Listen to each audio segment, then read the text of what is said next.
Bienvenidos a un capítulo más de Diálogos Sensoriales. Seguimos en la modalidad itinerante y ahora nos vamos de paseo a Países Bajos.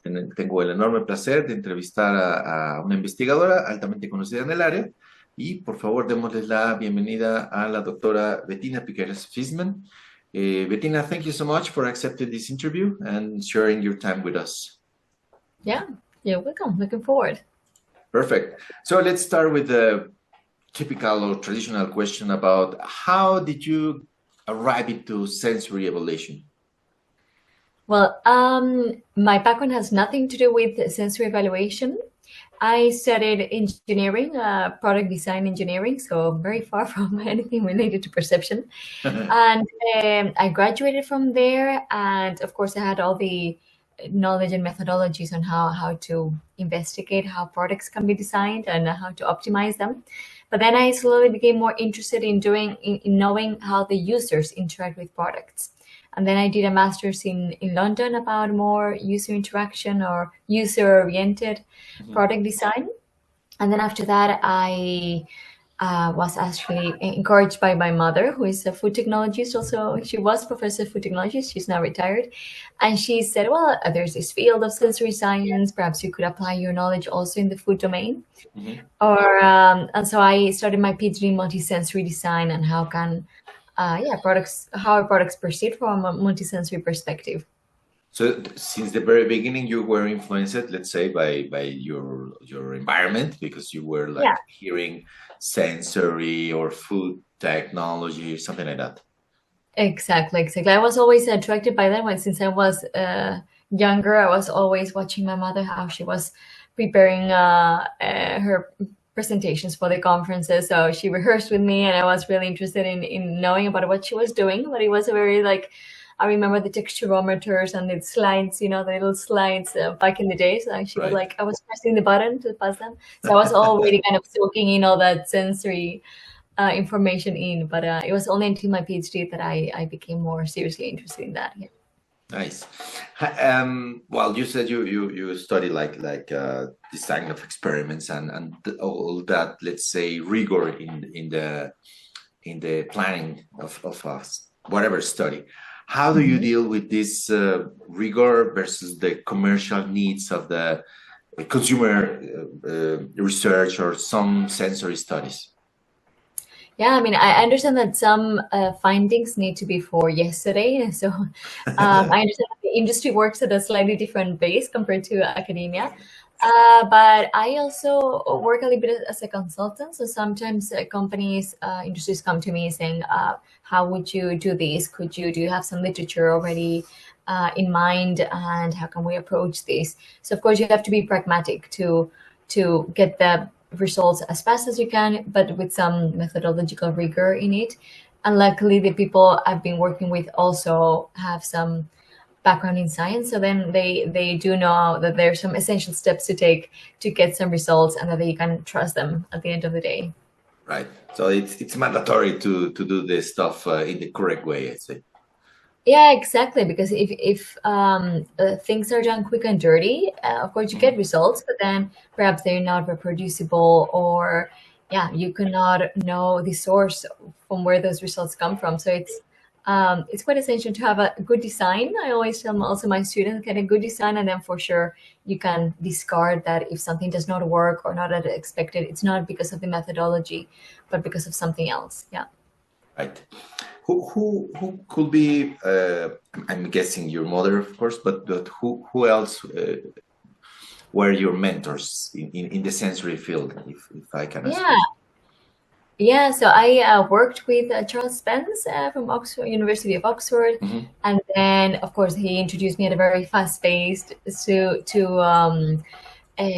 all these cross-model interactions, and I became quickly very interested in how perception itself works. So to use other methodologies involving implicit measures such as eye tracking and Mhm. other types of responses. So I became intrinsically very interested in all those things, and of course I was in the lab, and there were many other people working also on Saturdays. So it was very fun to have all that around me, all that environment.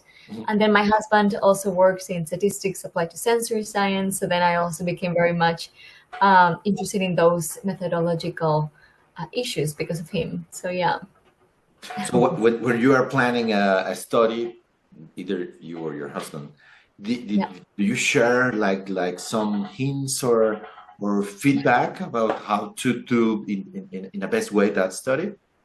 Yeah, of course. I mean, sometimes we're sometimes sitting in front of each other at home in our home office, and Right. I say, "Oh, how would you approach this? Because I'm not sure how would you make sure that this happens, or how to analyze this part of the data." So in that part, we're kind of colleagues sometimes, and he sometimes also has issues with, "Okay, we have this study, and I'm not really sure is the student doing it properly because sometimes they have interns." So we're it's a conversation, and we learn from each other. So that's fun also. Right. What is the most difficult part, if there is any, of doing sensory research?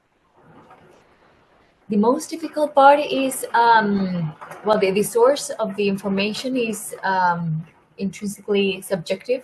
Mhm. And so it's very difficult to get humans and mostly consumers, answering all the time the same because they get influenced by all sorts of, uh, yeah, information out there from social media or even other people surrounding them while they're doing the test. So they're very influenceable, which means that the results are very variable. Mhm. So one day they might perceive things or report perceiving things in one way, another day in another way. So that makes us, from a social science perspective, because now I'm doing more consumer behavior kind of studies, um, doing things or interventions so that their behavior goes in a certain direction. It's tricky to do that when their own behavior is so malleable, yeah, so variable. And for just the students, what is the most difficult part for them to understand? This consumer behavior, or maybe the protocol of doing sensory research, or other? It's to some students, like more the technical things. So, for instance, indeed, how the food is modified or how it's Mhm. processed in the mouth, or how to do the experiment itself. They find that more fun. Others enjoy more the why does that happen, so more theoretical side of it. So it depends a little bit on their background and what they want to get the most out of in their studies. But I think that most food technology students or nutrition students find the theoretical part a bit more challenging. They're not so used to having to explain why that happens, and so it's that I think that's the most tricky thing for them. Okay, but they can handle it afterwards, and they are able to work at the industry, or do something at the in the sensory field. Yeah, it Do you is. They have always have a way. Yeah. right, right? Have you collaborated already with some ex student from you that nowadays he or she is like very enthusiastic? Yeah, many of my students end up working in industries that I normally collaborate with, and Hmm, they always say, "Oh, Bettina, yeah, let's grab a coffee together. Let's." So it's nice. very nice to see them again in the field, or even if they end up abroad, and because perhaps originally they were from abroad, and meeting up in some conferences, and it's nice to catch up and knowing what they're doing, and yeah, knowing that they have applied something that they have learned from my courses. And I'm happy that they remember them positively because the students, it might be quite intense, but later on they are very thankful for that. Yeah.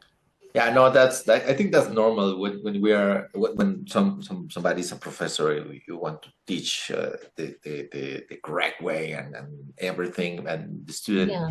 normally don't accept that. I mean, it's like, why don't you pass me, and etc. So Ah, totally. Yeah. that's normal.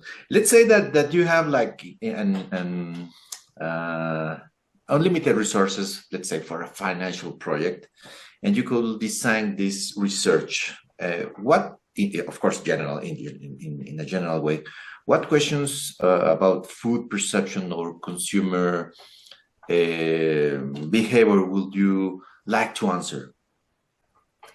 I think that currently there's a lot of stress being placed, at least in the European society, in terms of how we can really make sure that consumers indeed have some sustainable behaviors that last longer than usual, or that they really get the information straight, or that they can become more curious on how to do things the way that they're supposed to be done, like for instance discarding foods in the correct place, for instance. So that kind of misunderstanding in terms of how to proceed with certain things are, yeah, what hinders technology to advance, because many times for many cases the technology is there, but then because consumers do not know how to use it, or yeah, how to handle it, then that technology is not useful. So it's like everything, like technology helps if the consumers use it properly. And that applies to, you know, recycling of certain packagings, or how to you know, maximize the use of food itself, for instance. So there's a bit of research going on that, and that's also a direction that I'm genuinely interested nowadays. Yeah. And how different is doing consumer research compared, let's say, with 7 years ago? I think, of course, I mean, the things like in terms of measurement, tools were there, but now, for instance, let me put an example, eye tracking or virtual reality. But nowadays, it's suddenly way more advanced. I mean, nowadays, studies can be very realistically done and very non-intrusive also, so that then you really get more trustable information from consumers as they would be doing in their real life. So then they kind of forget that they're in a study setup. And before, 7 years ago, that was always the issue. Like there were many studies comparing whether it was the same in the lab, CLT, and in reality, because you know the tools were not that sophisticated yet, and nowadays it's way more advanced. So then, in terms of the tools themselves, that really improved, but also the topics that are being discussed are more indeed health oriented, sustainable oriented compared to 7 years ago. Right. Let's say it's the the way that sensory is taken is like more like sustainability, or more like Yeah, let's make the conscious of the consumer. exactly. Yeah, Okay. yeah, exactly. So it kind of follows the agenda of yeah. Nice. What How difficult is being a researcher? I mean, do sensory research in general. Yeah. So it's I guess it depends on the country you are, but I think that in general, a struggle that we all face is indeed the source of funding. I think that there's many cuts, and you constantly need that funding behind it. And I'm not talking about industry, which is always happy to, you know, answer research questions. So they're always keen in collaborating in projects, but more for bigger projects. And then for bigger projects that you need PhD students or postdocs. And then, yeah, I think that we have to keep on constantly see what's the next goal for grants, for instance, and with whom we can work with that. There's some synergies there.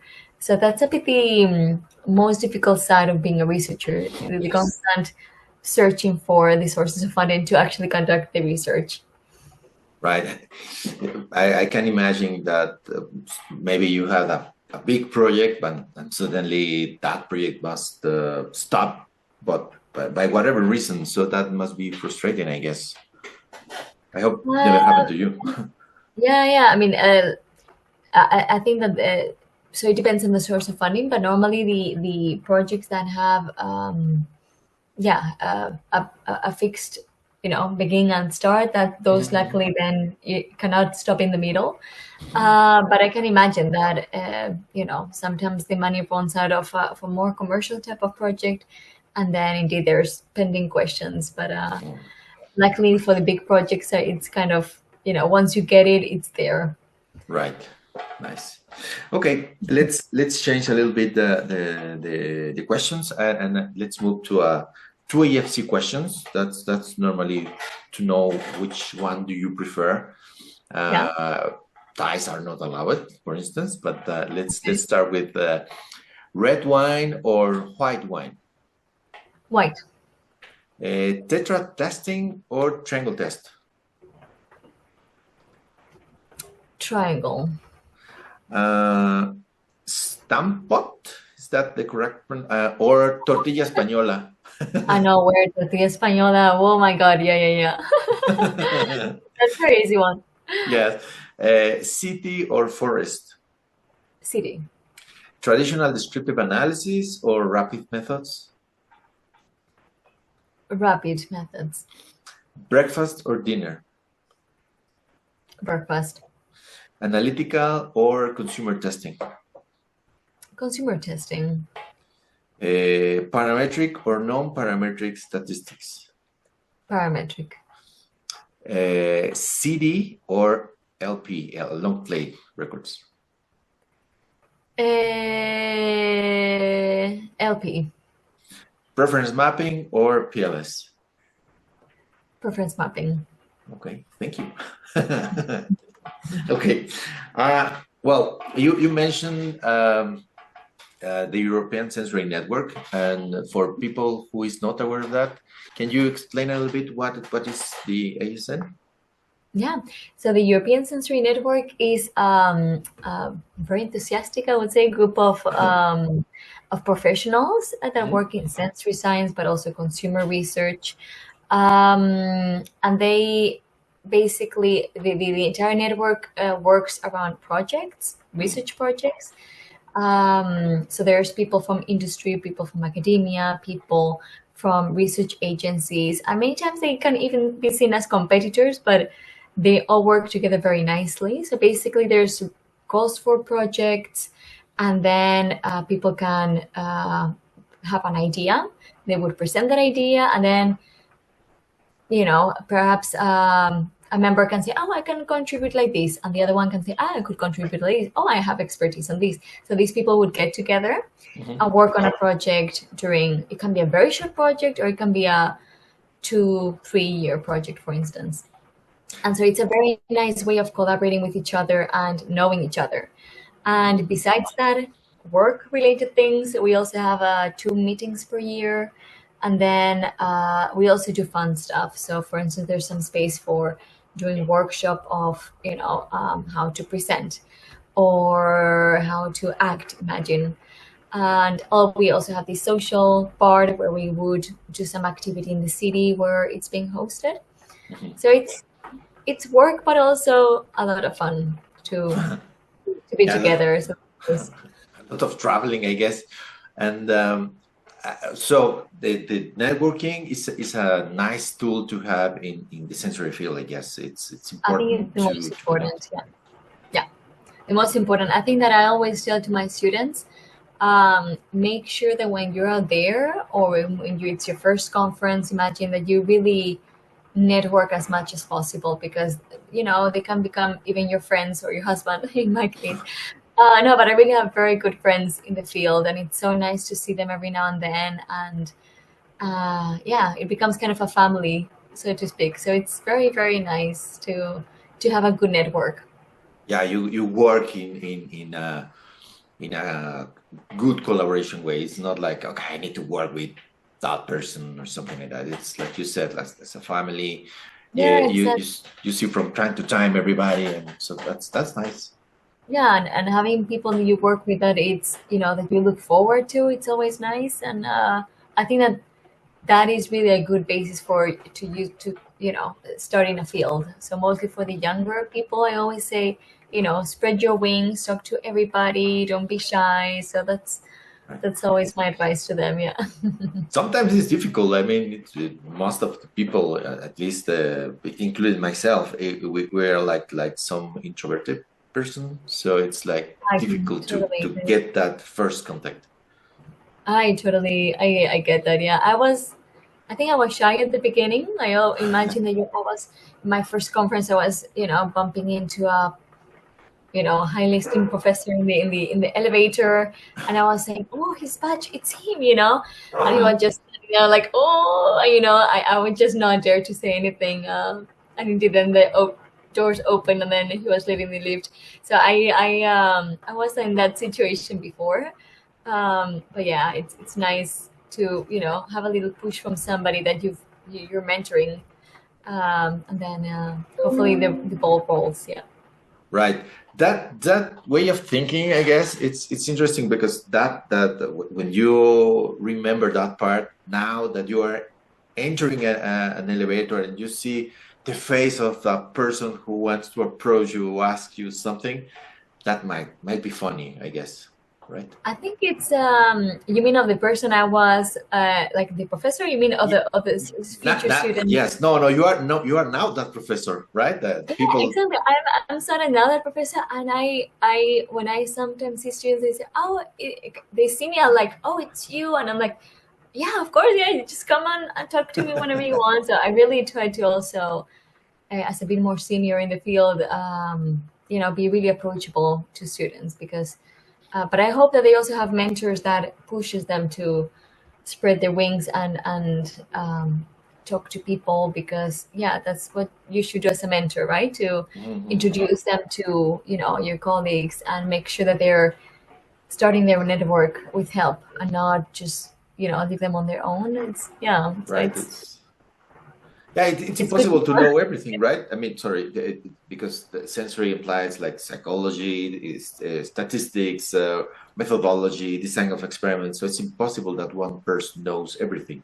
So the Yeah, networking is important. yeah, exactly. Yeah, socially and indeed content wise. Yeah, you never Right. know what kind of expertise you need. Yeah. Yes, nice. Speaking about statistics, how can you advise the people who is kind of afraid of statistics? So all of my students, I mean, things have changed a lot. I realized that when I started, and I'm not a statistician, but I teach some course where it's more applied statistics. Mhm.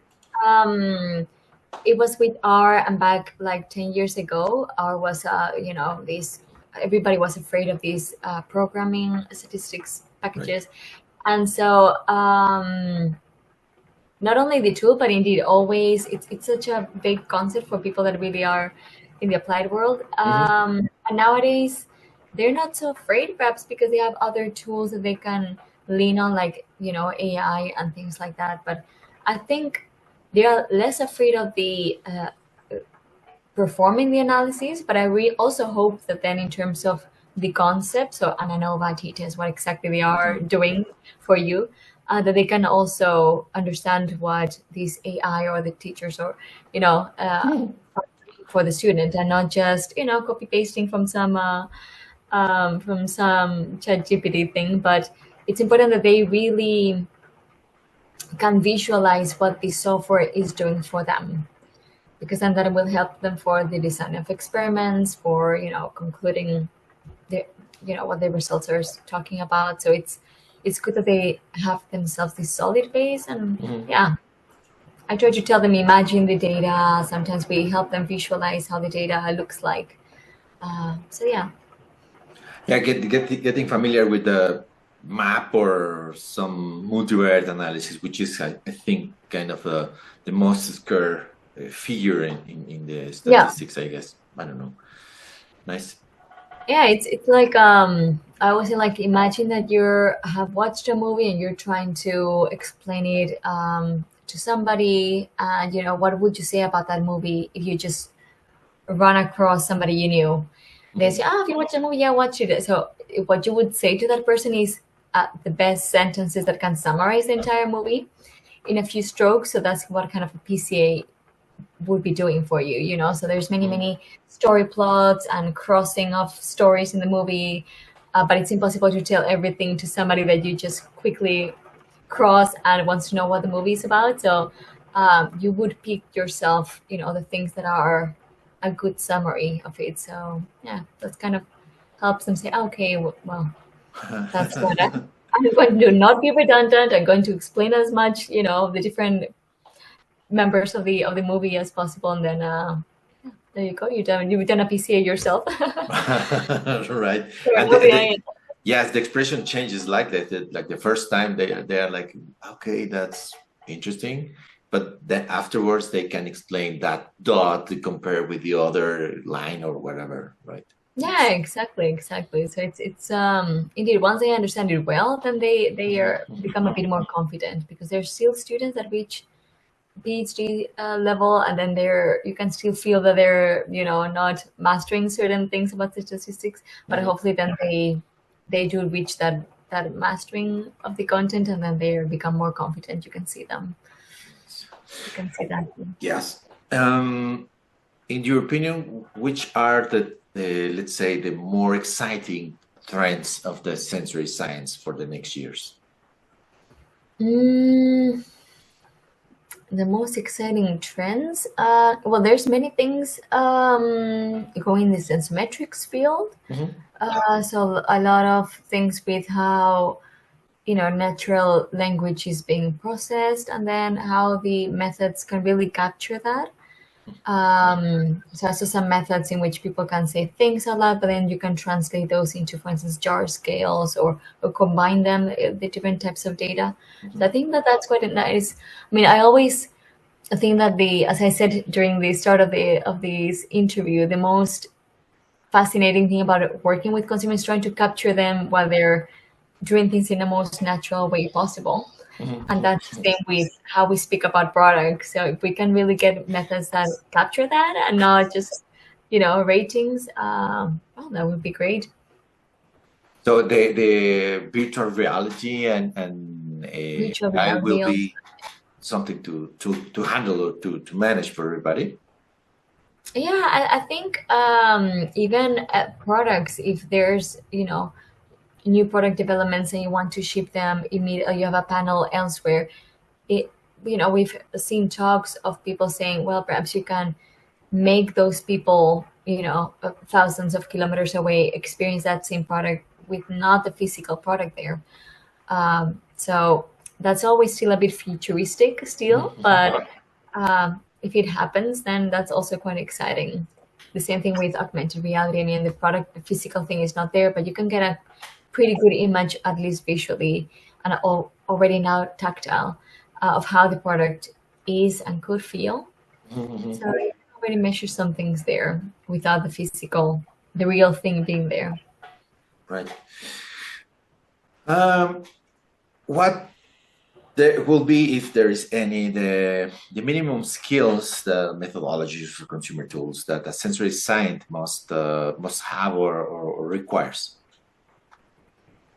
I think that you mean somebody working in the sensory science field, the Yes, skill. yes.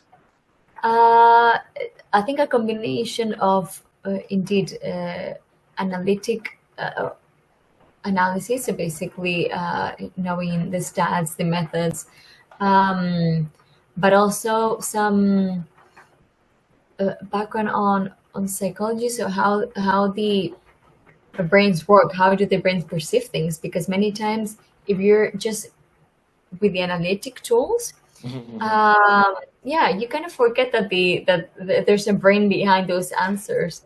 So I think that with some knowledge on psychology, and mostly when you want to the perception to translate into certain behavior, you need to be able to combine the why that perception happens, and not only on how to measure it, so that it's as trustable as possible. So that's and of course also social skills. I think that um, yeah, you really need to learn how to communicate well, how to talk with others so that they understand you. Yeah, Right.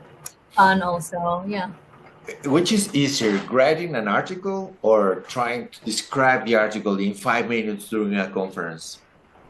I think the most difficult thing is to describe it in an engaging way. I think that that's what still in conference we still don't see that too often. I think that Mhm. in the conference many things have changed. So Okay. nowadays they do more like they look a bit more like TED Talks, in the sense that there's less formulas, less plots, whatever. I've seen that. Mhm. Um, but the combination is what it's needed now, because Right. sometimes I've seen presentations that have not shown any plots at all or any data at all, and that's for me too far, you know. So some graphs, but some engaging story would be great, and that's an art. Yeah, it's not that easy to achieve that. Yeah. Yes, it's complicated sometimes. Yeah. And writing a paper or an article or a book, which one do you enjoy the most? A chapter, I would say, of a book. I mean, Yes, a book is yes, many chapters. So it's a bit lengthy. right. But the chapters is, I think, great because then you can talk about something you're expert on, that you have a little bit of experience on, and then in a very fun way you can put some anecdotes. It's more a bit of an opinion. So then it's more fun than a bit of an academic article can sometimes be a bit boring. You just have to be very objective. So it's just a bit more mechanical, and the other one is a bit more fun. Yeah, you can put a bit of subjectiveness there. Yeah. And speaking about books and articles, do you have a book or an article that you can suggest to somebody who is in the field and want to know more, like consumer or perception or statistics, something like that? Of mine or in general? Of course yours, but in general, it would be also great. In general, there's many good books recently. I mean, I particularly I don't know if I have it around, but there's some by Thierry Vosch and Sebastian Le, and also by Vanessa Sousa, in which they it's very intuitive the way that they write the book. It's for academics, but also for students, and it's written it's like a cookbook. So if you want to analyze this kind of data, they have already the data sets. This is how you analyze it. One is called Analyzing Sensory Data with R, and the other one, the second part, I don't know, I don't remember the name by heart, but it's really like a cookbook. And then papers, I don't know, there's so many out there. I don't know, I would not be able to pick one. No, okay. But maybe the idea is that they search for some field in general. They can grab that tool or thread of the articles, I guess, maybe. Yeah, I think that from my own research line, they always say, "Oh, I really read this paper of yours about sensor expectations." The name is longer, but that's the first part of the article. I don't even remember the names of my own papers anymore. That one is always some that whenever somebody comes to me saying, "Oh, I've read these papers of yours," one of them is that one. Okay, nice. So, yeah.